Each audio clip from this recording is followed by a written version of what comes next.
Come on to my house, I'm gonna give you candy. Apple and a plum and an apricot or two. Why would anyone want to watch the trifecta of ass fudge that we know as the Chipmunk movies released over the last few years when there's already a perfectly fine animated adventure of theirs out there? What? Yeah, all the way back in 1987, a little movie called The Chipmunk Adventure came out, and my childhood was so much richer because of it. Wait, there's 4 Chipmunk CGI movies? Not that good. Now, in fairness, I've never even seen one of the Chipmunk movies, the CGI movies anyway. I've seen Nostalgia Critic rip the ass out of quite a few of them. Alvin! Well, that was superbly half-assed. It was very entertaining, but most of the jokes, most of the bits from the movie itself, the humor, the songs, it is just not interesting to me. It's cringy, and it references a bunch of pop hits and shit that I have no familiarity with.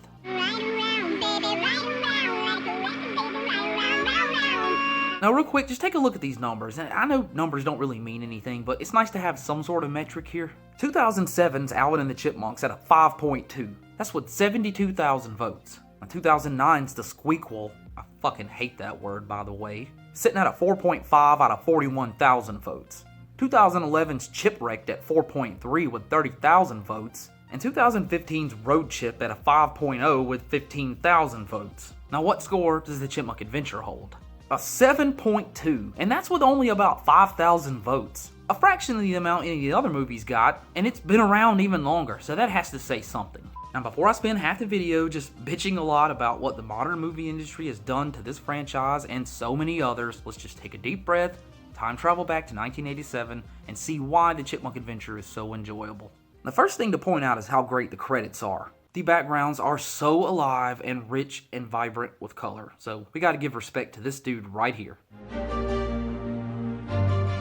Spectacular work, my man. It feels like an anime. It feels like we're gonna step into some kind of fantasy RPG world, but no, we're just right here on Earth and about to crash land at the Seville home. Now, Dave is running late for his trip to Europe for business, and while Simon and Theodore are helpful in this situation, Alvin is only thinking about himself, as usual. Please, take me with you, Dave. Now, if you knew nothing at all about the Chipmunks or Dave or this entire concept, already these 4 personalities have been laid out for you, and that's what helps make this movie so enjoyable. Theodore is innocent, naive, and loves to eat. Simon is cynical and pessimistic, clever and smart. And Alvin's the snappy, mouthy, bigger than his britches one. Dave's just the father figure who holds it all together.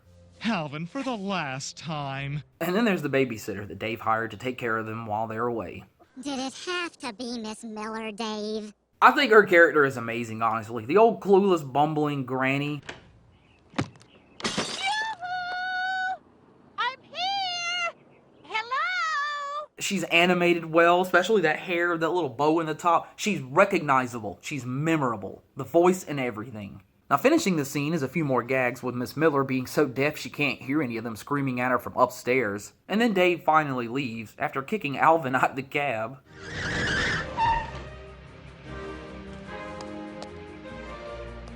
And chipmunks are sneaky.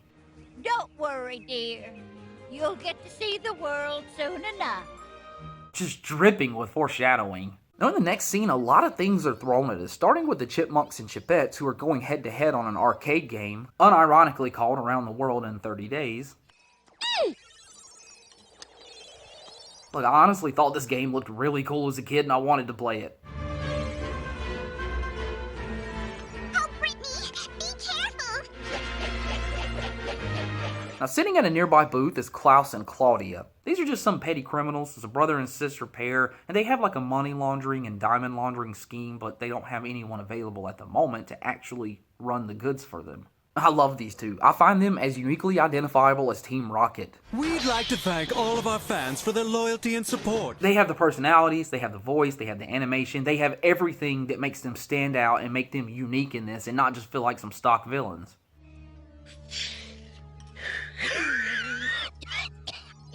That little snooty ass dog, Sophie.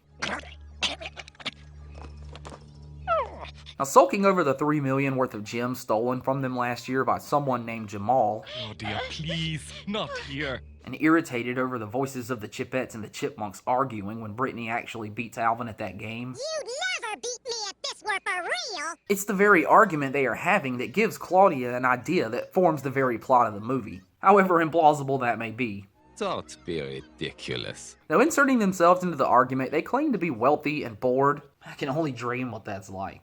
So they wager a bet over who would win in a real race around the world. $1 million? Now, blinded by the thought of easy riches, Alvin and Britney just quickly accept. What? Then it's all set. Now, later that night, Alvin hatches a plan where he calls Dave at 3 a.m., waking him up and small-talking him, manipulating him basically, trying to get him to utter all these words that he needs him to utter so he can piece together this cassette tape that's going to end up fooling Miss Miller into giving them permission to go to Europe. Alvin, what is it? Yeah, it's that complex apparently. You know, this might be where my love of audio recording came from. That's about all I need. Bye-bye. Bye-bye. Now, Simon isn't having any part of this behavior. I can't believe you deceived Miss Miller for a package of Tutti Frutti, Theodore. And Theodore? 2 packages.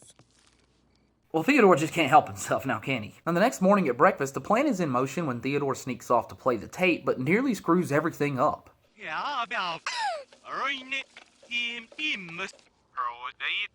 I wonder if they used the actual audio there and really did just like reverse it or something. Let's find out.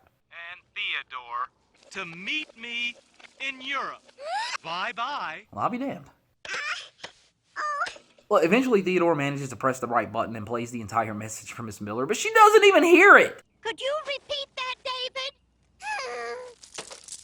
That's just a great send-off to the scene. Now, assuming she figured it out, we next find the Chipmunks being dropped off by taxi at Klaus and Claudia's mansion, and wealthy they are. They were not lying. Now, the personality continues to build, too, with Theodore showing there's a little more to him than simply thoughts of food. I feel kind of funny about tricking Miss Miller.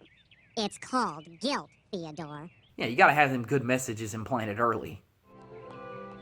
Man, I know I never tricked my grandma into letting me take a hot air balloon ride around the world, but hell, maybe I should've. I swear too, there's a template just sitting here for meme economy with Alvin in the top of that balloon looking all happy and Simon just pouting beneath it. It's so damn funny to me and I don't know why. Now here the rules for the trip are laid out and things get interesting. First, in no time at all, Klaus and Claudia have somehow managed to whip up all these believable little dolls that represent the Chipmunks and the Chipettes. Like, how? Also, they have to leave them in 12 predetermined locations as proof they actually visited them? Why do I have more questions about how they acquired these dolls with near-perfect likenesses to the Chipmunks and the Chipettes? More so than I have questions about their diamond and money laundering scheme. Whatever, inside the dolls are diamonds and cash, the real operation to speak, which the Chipmunks and Chipettes are unknowingly smuggling for them. Now, not caring at all for the competition, but for everyone's safety, which is exactly why Jeanette and Simon are tagging along to begin with, Simon actually offers some words of advice to Jeanette and the group. Don't take the easterly route. I heard on the news there's a hurricane coming from that direction. Now, taking off with no regard for anything, just thoughts about $100,000, Simon almost misses hopping into the basket, which leads to one of my favorite moments in the film. Better get in, Simon! Why didn't I think of that? Still makes me laugh to this day. Now, weaving a path of destruction as they attempt to gain control of their balloons, you can't help but wonder why Britney is so damn hard-headed when clearly you can see. Maybe Simon was right about the hurricane. Looks like death. For the last time, Eleanor, there is no hurricane. Now in the next scene, the questions I have about the dolls only grow because now on the phone with Jamal, I guess, she gives him an order. You just make sure you fill my dolls with cash. So how does he have the same kind of dolls this quickly into the plan? I can't worry about this kind of shit, can I?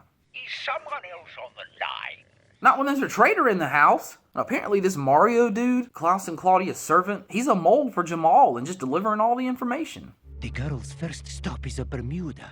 So Klaus and Claudia continue to bubble with identity that, while it's of the rich and snooty type, it's just so well done and believable.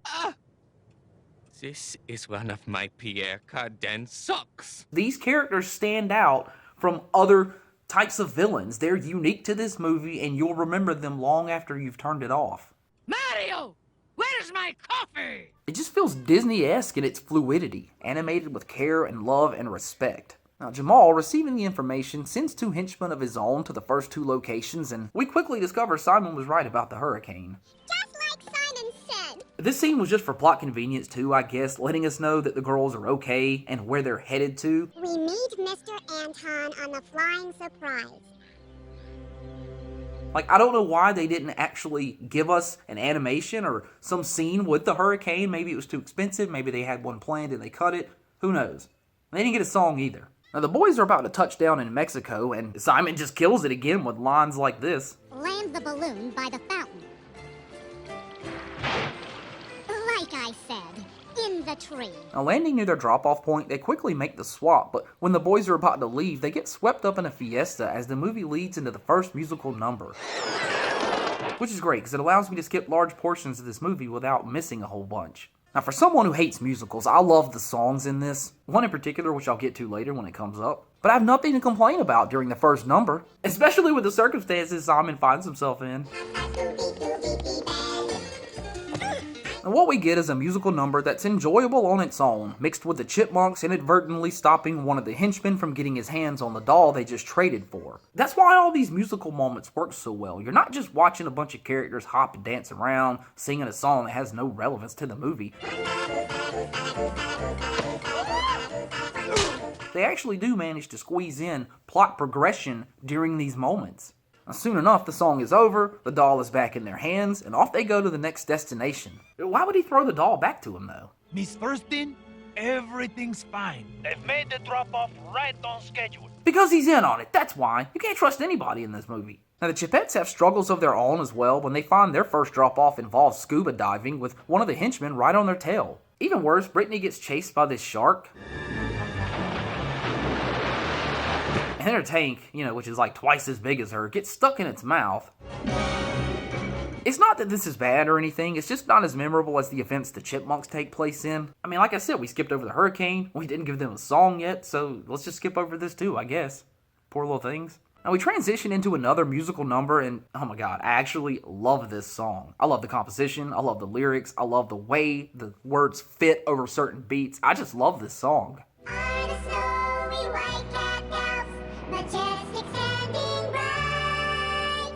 Don't you know that we're off to see the world? We're off to find our dreams. Why are our hearts beating so fast? Why is there suddenly a brand new hope inside us that will surely last? Hey, don't you know that we're off to see the world? We're off to find things new. So we will follow every clue. Just if there's suddenly a chance to find if all we dreamed in dreams was true. Yeah, I mean, I sing it that good, but goddamn, it's a good song, man, I'm telling you. Now, oddly enough, the Chipmunks end up running across the Chipettes in the next scene as they both apparently make a pit stop at the same exact town at the same exact time. Doing here? Either way, it leads to another musical number, where in this sequence, they argue over who can out rock and roll who. How much you wanna bet we can out rock and roll you? It's amazing. Sun goes down, I'm just getting up. And not only do I freaking love this song, it has some of the absolute funniest moments of the movie. They're for my 3 boys. Oh, come on, really? Dave just so happens to be there too. I want to get them something special since they're stuck at home. Believability is a little weak here, but hell, I didn't care then. Why should I care now? Man, Alvin comes in sounding like somebody sped up a tape of James Hetfield. It's like a damn full-on music video. And it's awesome! My favorite part, though, has to be the end when they're both flying off on their separate balloons, and Alvin and Britney are just going back and forth trying to out-sing one another.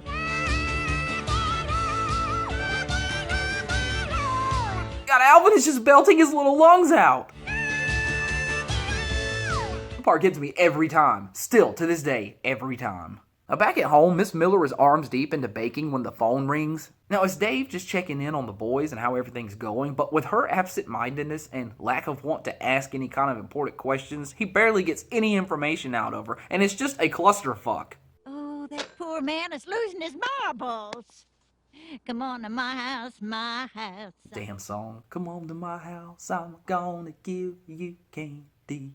Apple and a plum and an apricot or two. Now, Jamal, meanwhile, is pissed that his henchmen aren't getting the job done, while the girls have now made their way into Egypt and quickly find themselves under attack. Now, even though they do a good job fending off their attackers, they kind of lose focus of actually flying the balloons, so when they land in a tree, they get caught anyway. Now, the girls are led to a huge palace where they meet an Arabian prince. Yeah, that laugh sounds familiar, doesn't it? It's Nancy Cartwright. Good. Yeah, I never knew that as a kid. Hell, it's so obvious now. Now, agreeing to hand over the dolls to Jamal according to plan, this little shit, he ends up keeping the girls prisoner. He's like infatuated with Britney and declares that he's gonna marry her. The ceremony will take place promptly at dawn. He ends up donning her and the Chipettes with fancy clothes and gems and pampers them endlessly, which, hell, what's to hate about that? He also delivers to her an engagement present. Oh my god, he's so cute. Like, so cute.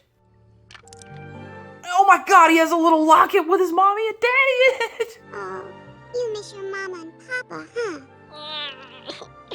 Oh, this tore me up as a kid, and if I'm being honest, it's tearing me up right now. Now, Britney only has one thought on her brain, to escape, and later that night, the girls do just that. And she doesn't question Eleanor much when she runs off and says, "Go ahead, I'll catch up with you." All they want to do is get the dolls and get out of there, but in order to do that, we gotta sing and dance again. But at least there's reason in this scene as well. Now, when they locate the dolls, they find the room crawling with snakes. So how do you deal with that? Oh, we don't. You charm them.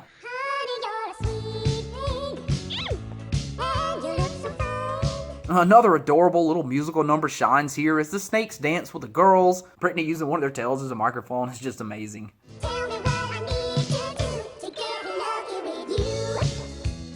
Like, they spared little in the entertainment department. For every musical sequence in this, it feels, and they just tried to make it fun and catchy and forward-thinking as to where we're headed plot-wise, which matters to me. All these songs feel like they fit organically into the picture, and honestly, a lot would be missing if any of them were cut from the film, unlike, say, "Come on, Charlie." You know you skip that shit. Everybody does. Now, dolls in hand, the girls use the snakes as ladders, climbing to safety, and into the balloon they go, but Eleanor has an extra package on board. Just some cold drinks and sandwiches. Oh, hell yeah, we're coming to the next best thing about this movie, the witch doctor stuff. Now, having taken a shortcut, the boys are now camping deep in a jungle, and Theodore is almost terrified to fall asleep. Alvin and I are right here. Just try to go to sleep. Okay. With good reason, too, as the poor little guy gets kidnapped in the middle of the night. So he was right, and Alvin and Simon were just kind of talking down to him like he was a big baby. He was smarter than them. Now, the next morning, Alvin and Simon are now quite worried and begin to track a set of footprints they see leading away from their camp and straight into a village. Theodore! All right, Alvin, let's see you talk your way out of this one. Oh no, Alvin. Nice shoesies? Alvin, no! Make 'em plenty good music. No! You take 'em all this wampum, Wampum? and we take 'em little butterball. You steal 'em from us last night. Simon sums it up best, as always. Brilliant negotiating, Alvin. And then this freaking tribesman right here.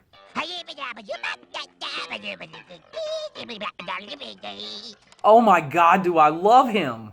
I love him like I love Bigfoot in a Goofy movie. Yeah, I need to get around to reviewing that one. My 5-minute memories did not count. Now, even though their own fate doesn't look promising, all Alvin and Simon can worry about is Theodore. Well, he's the last thing they should worry about. Theodore! Or is he? Alvin! Simon! Simon will figure it out, I'm sure, and tell us all. I think they said Theodore is their long-lost Prince of Plenty. Well, there's the half of it. Now, well fed for the moment, Theodore has no idea what he's really gotten himself into, and neither do the girls either when Britney discovers what's in the cooler. You are going to eat this penguin? She really is that clueless. I don't even question it about her.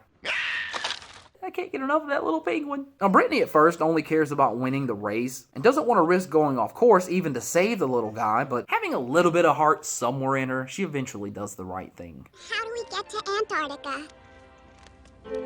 Now we move into another musical number here, which is such a sad song. God, everybody has a mom, and if you start thinking about your mom during this song, you might just tear up. My mother, that's who I mean. They even go so far as to show you the poor little penguin's memories, pulling extra hard on your heartstrings. God, I can't take it right now. It's supposed to be happy, but it just depresses me. I get so sad. It's not fair. It's not even real. Now, when the sweet song is over, we find the goons still on their tail, and they make a call to Claudia, informing her how off course that they've went, and she thinks they've discovered what's inside the dolls and is now out to double-cross them.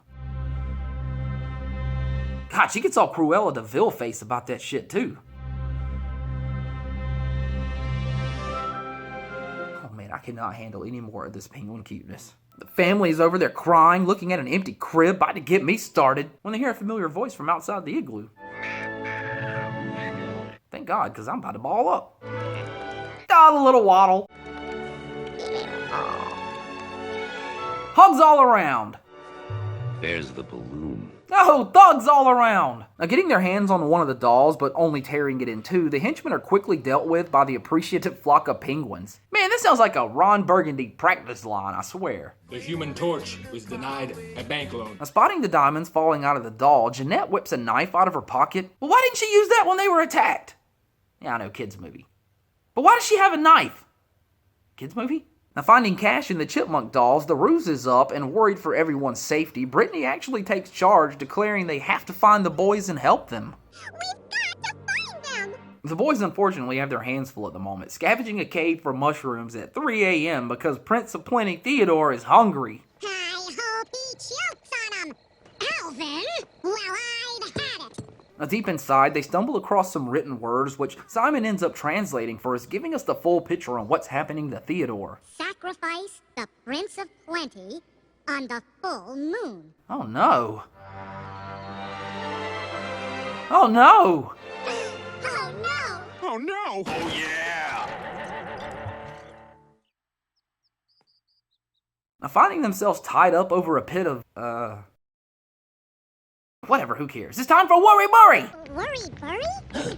Worry, worry. I played this song all the time as a kid. I had it on a freaking vinyl record and I drove my mom crazy with it. Yeah, worry, worry. What's it now? You know, claims and all those, so I doubt you'll hear much of it in this video. Even better, the gags continue, as it seems the leader of the tribesmen, he's just like a bumbling moron, always getting himself in trouble and having to be rescued by the other tribesmen. And the animation continues to be top-notch too. Everyone's dancing. Hell, even the... Yeah, they're dancing.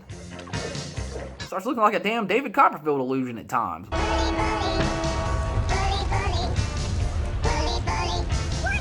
But hell, that's awesome if you ask me. All while the leader just about kills half of his tribe. You know, we should probably have the girls know exactly where they are and show up exactly at this moment. We need that in this movie again. Hey! What's all that ruckus? And that's what we do. They've got a bonfire and a chubby little butterball tied to a stake. It's fine with me, honestly. I don't care. The song continues throughout most of it, and like all the other musical numbers, it's well done and enjoyable still to this day. I really like this last scene too, when they're flying away, getting rescued, and it like mirrors what happened in the video game earlier. Shouldn't I thank them? And they were very sweet to me. Intentional or not, I don't know, I just thought it was cool. Now back at the mansion, Claudia is mad as hell that she's heard nothing in 2 days from the boys or the girls, and up early in a rage, she notices a light blinking on her phone. What? And that's how Mario got caught. We'll take you to the airport, Mario. Moron. And for the most part, the adventurous parts of the movie are over now as we find the group arriving back in America at the same airport Dave is about to return to. Apparently right next to the very plane Dave is on. Also with Klaus and Claudia waiting below, who waste no time rushing in for their prize. Now don't try anything stupid. Now Simon, of all people, ends up saving them with a pretty quick maneuver.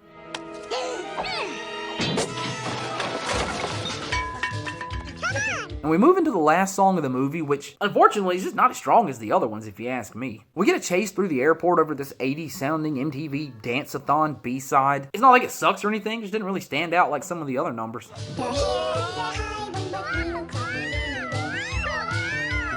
The kids do escape though, partly due to Klaus warning Claudia they better not make a scene out of this, but Claudia has one last trick up her sleeve, this time threatening to harm Miss Miller. And do as we say if you ever want to see your babysitter again.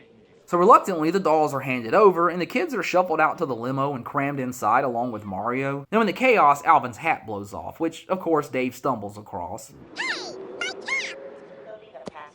Hey, this cap looks like Alvin's. Whatever. Huh?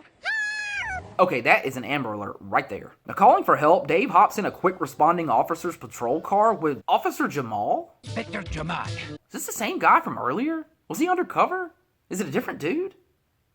I'm confused. Whatever, off they go to the remainder of the song that started earlier in an all-out car chase after Klaus and Claudia. Now, when they cause a wreck blocking Dave and the cop from following, they think they're scot-free, but they didn't count on one little thing. I told the witch doctor I was in love with you.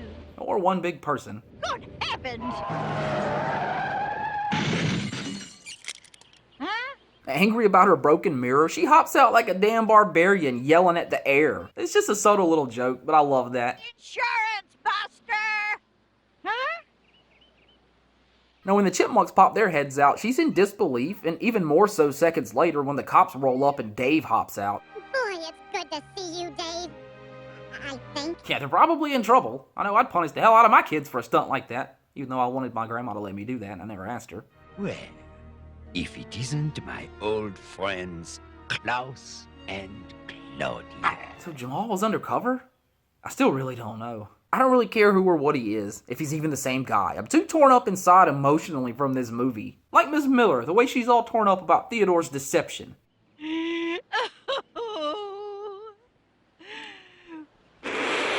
Now, after all this, you'd think everyone learned an important lesson, right? I'm sorry, Miss Miller. Well, of course not. Hey, what about my $100,000? Alvin is just as self-centered as he was when we started, pestering Dave endlessly about the money as Miss Miller drives him away from all this mess. Not now, Alvin. Hell, even Miss Miller has had enough. But we just cracked a huge smuggling ring. Shut up, Alvin! Yeah, maybe now that I'm older, the musical bits of this movie stand out more, and I'm not going to say they're tiresome, but they're not as fun to sit through sonically. They're not bad. Some of them are really good, actually. But compared to most musicals, it's still a musical in a way. It's got songs in it, so I'm just not that into it. But I'm so attached to these characters. I'm so attached to this story, to the animation, to the characters, to everything about this movie. And maybe it is just because I saw it when I was so young. Like, I don't think I ever saw Alvin and the Chipmunks Meet Frankenstein or anything like that. And I feel like if I were to put that on and watch it, which maybe I'll do sometime, it's not going to grab me the same way that this did when I was younger or the way it does now. And whether or not that is simply because I'm so nostalgically attached to it, who the hell knows? Who the hell cares? I think this movie stands as a great example of what the Chipmunks stories could be like, you know? And so, you tell me, if you've seen the movies, does it hold a candle to this? Am I missing something by not watching them? Because I seriously doubt it. But if I am, let me know and I'll give them a look, and hell, maybe I'll even have to review them at some point. That's not a promise, though.